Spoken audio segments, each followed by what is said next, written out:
Jumping ఎమ్మెల్యేలు మళ్ళా రివర్స్‌ల బీఆర్ఎస్‌లో రావాలని చూస్తురట. ఈ నేపథ్యంలో ఒక ప్రచారం అయితే జరుగుతుంది. రీసెంట్‌గా దానం నాగేందర్ కేటీఆర్‌ని కలిశారా? దానం నాగేందర్ కేటీఆర్‌ని ఏం కలవలేదు కానీ, ఒకటైతే అప్పుడప్పుడు వినబడుతుంది. వాళ్ళు కేసీఆర్ గురించి వెళ్ళి పాజిటివ్‌గా మాట్లాడుతున్నారు. వెళ్ళిపోయిన వాళ్ళు కూడా కొన్ని సందర్భాల్లో మనం వింటున్నాం. ఫోటోల విషయం వచ్చినప్పుడు, ఇది వచ్చినప్పుడు, అది వచ్చినప్పుడు వింటున్నాం మనం. అంటే సింపుల్. ఒకటి ఎప్పుడు కూడా ప్రజల కదలికలను బట్టే నాయకుల కదలికలు ఉంటాయి. సహజమైన విషయం. ఎన్నికల కంటే ముందు ఒక రకంగా ఉంటాయి కదలికలు, ఎన్నికల తర్వాత ఒక రకంగా ఉంటాయి. ప్రభుత్వంలో ఏదో జరుగుతుంది, మాకు ఏదో లాభాలు జరుగుతాయి అని భ్రమలతో పెట్టేవాళ్ళు కొంతమంది ఉంటారు. ఆ తర్వాత అక్కడ అనుకునే నెరవేరుతూ ఉంటారు, అక్కడనే కొనసాగుతారు. లేదు ఆడ కుదరినప్పుడు మళ్ళీ ఆలోచన చేస్తారు. ఇంకొకటి ప్రధానమైనది వాళ్ళే చెప్పినట్టు, ఇవాళ ప్రజల కదలికలు మొత్తం వచ్చేసినాయి కేసీఆర్ వైపు, బీఆర్ఎస్ వైపు. ఎక్కడ చూసినా ఏ వర్గం, వీళ్ళు వాళ్ళని కాదు, మీరు ప్రధానంగా మోసం చేసింది రైతుల్ని ఎక్కువ ఆశలు పెట్టి, ఆ తర్వాత మోసం చేసింది ప్రధానంగా ఉద్యోగస్తుల్ని, ఆ తర్వాత ఆటో కార్మికుల్ని, ఆ తర్వాత ఉపాధి హామీ కూలీల్ని, ప్రత్యేకించి మహిళలుగా మహిళా వర్గాన్ని, విద్యార్థులను, చివరికి విద్యార్థులను కూడా వదిలిపెట్టకుండా ఇన్ని వర్గాలని మోసం చేసిండ్రు వీళ్ళు. యువతను ఉద్యోగాల కొరకు ప్రత్యేకంగా వీళ్ళ ఒక్కరికంటే ఒక్కరికి ఇచ్చిన హామీ నెరవేర్చలేదు. ప్రతి ఒక్కరిని మోసం చేసిండ్రు. అన్ని వర్గాలు కోపంగా ఉన్నారు. ఇవి మోసం చేసింది ఒకవైపు అయితే కొత్త సమస్యల్ని తెచ్చి వాళ్ళ స్వార్థం కొరకు, ఒకవైపు హైడ్రా పేరు మీద, ఇంకోవైపు మూసీ పేరు మీద రకరకాలుగా ఇప్పుడు వాళ్ళ లగచర్లతో పాటు ఇంకా అనేక గ్రామాలని క్లస్టర్స్ తీసుకుంటామనే దాని మీద, ఆ కొత్తగా ఏందో 4th సిటీ అని చెప్పి, ఏదో కొత్త రోడ్లు అని చెప్పి రకరకాలుగా కొత్త సమస్యలు తెచ్చుకొని ప్రజలు ఇబ్బంది పెడుతున్నారు వాళ్ళ స్వార్థం కొరకు, కొంత వాళ్ళ లాభార్జన కొరకు, వాళ్ళ డబ్బులు సంపాదించుకోవడం కొరకు.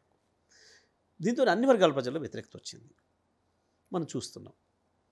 ఇటువంటి పరిస్థితులలో తప్పకుండానే పోయిన వాళ్ళు కూడా రియలైజ్ అవుతున్నారేమో, భయపడుతున్నారేమో, రావాలని కోరుకుంటున్నారేమో.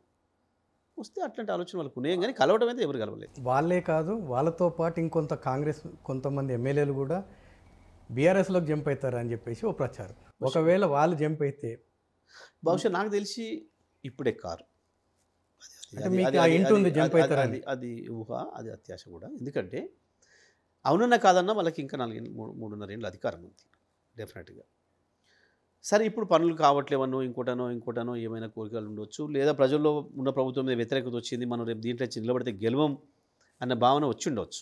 దురదృష్టం ఏంటంటే వాళ్ళకి పాపం ఏ ప్రభుత్వానికైనా సహజంగా 4 ఏళ్ల తర్వాత ఉంటుంది అది, ఇటువంటి పరిస్థితి కొంత ఎదురు ఉంటుంది అన్ని జరిగినప్పుడు. కానీ ఈ ప్రభుత్వానికి ఏడాది నిండే ముందే వచ్చింది ఆ వాతావరణం. వాస్తవానికి అసలు ఇంకెంత దూరం పోయింది ప్రజల అసహనం అంటే, ఇంకెన్ని రోజులు వస్తారా విని అని మాట్లాడుతున్నారు. వింటున్నాం, మన సోషల్ మీడియాలో వింటున్నాం. మీరు అన్నట్టు ఇంకెన్ని రోజులు వస్తాడా ఆయన్ని, మరి 4 ఏళ్ళు ఉండాలి కదా, ఇంకా మీరే ఓటేసారు కదా అని ఆ రిపోర్టర్ పిల్లవడం అడిగితే యాంకర్, ఇంకా అన్నేళ్ళు ఉంటేట ఏమైనా ఉపాయం లేదా ఇప్పుడు, ఇట్లా మాట్లాడుతున్నారు చాలామంది. ప్రజలు కూడా అంత అసహనానికి వచ్చేసారు, అది భరించలేని స్థితికి వచ్చేసింది ప్రభుత్వ చర్యలు అని చెప్పి. అయినప్పటికి కూడా కాంగ్రెస్ పార్టీలో ఉన్న వాళ్ళు వస్తున్నారు, టచ్లోకి వస్తారు, మేము కలిసినప్పుడు కూడా మాట్లాడతారు, అసెంబ్లీలో కూడా మాట్లాడతారు. కానీ మావాడు కాంగ్రెస్ నాశనం చేస్తున్నాడు, 20 ఏళ్ళు కాంగ్రెస్ మాట లేకుండా చేస్తున్నాడు ఈ రాష్ట్రంలో, వాడు కక్షగట్టి మా దగ్గరికి వచ్చినట్టున్నాడు, మమ్మల్ని కథం చేస్తున్నాడు అంటే. ఎందుకంటే ఇక్కడ రేవంత్ రెడ్డి కాంగ్రెస్ వాది కాదు, ఆయన దీన్ని ఒక ఎస్పీవి లాగా వాడుకున్నాడు, స్పెషల్ పర్పస్ వెహికల్ అంటారు. అక్కడక్కడ కొన్నిటిని తాత్కాలికంగా సంస్థలని, కంపెనీలని చేస్తారు, తయారు చేసేసి దాని ద్వారా ప్రభుత్వం దానికి కావాల్సిన పనులు ఇటువంటివి చేస్తుంటే దాన్ని ఎస్పీవి అంటారు, స్పెషల్ పర్పస్ వెహికల్. అయితే రేవంత్ కూడా కాంగ్రెస్ను అట్లా స్పెషల్ పర్పస్ వెహికల్ లాగా వాడుకున్నాడు. ఇక దీనికి అర్థం చేస్తుండన్నా, కానీ ఆయన పోతే పోయింది, కానీ మేము పోతున్నాం కదా, మేము మునిగిపోతున్నాం, మా కాంగ్రెస్ నావ మునిగిపోతుంది. ఇక 20 ఏళ్ళు మళ్ళీ తెలంగాణలో కాంగ్రెస్ అంటే ప్రజలు ఓట్లు వేయరు అనే మాట్లాడుతున్నారు కాంగ్రెస్ ఎమ్మెల్యేలు, చాలామంది మాతో మాట్లాడుతున్నారు. అని మళ్ళీ మాకు మీరే దిక్కన్నా అని కూడా అంటున్నారు. కొంతమందికి ఆశలు ఉన్నాయి, మా వైపు రావాలన్న ఆశలు ఉన్నాయి. దాని కొరకు మాతో ఒకరితో మంచిగా ఉండేటోళ్ళు ఉంటారు. సహజంగానే రేపటికి ఉంటే నాన్నతో ఉంటే మాకు అవకాశం వస్తుంది ఏ జిల్లాలో ఆ జిల్లాలో కూడా ఉంటుంది, మాకు సహజం కలిసి అంటుంటారు. కానీ ఇప్పుడే మాత్రం వాళ్ళు రారు, ఇప్పుడే మాత్రం వాళ్ళు రారు. It is very clear. ఒకవేళ అట్లా ఏదైనా మేజర్ గ్రూప్ వచ్చి ఈ ప్రభుత్వాన్ని పడగొడదాము అని చెప్పి ఏదైనా ఆలోచన చేసి వచ్చినా మేము కేసీఆర్. ప్రపంచంలో ఏ మూల ఏ క్షణం ఏం జరుగుతుందో వేగంగా తెలుసుకోవడానికి తొలి వెలుగు వాట్సాప్ ఛానల్ని ఫాలో చేయండి.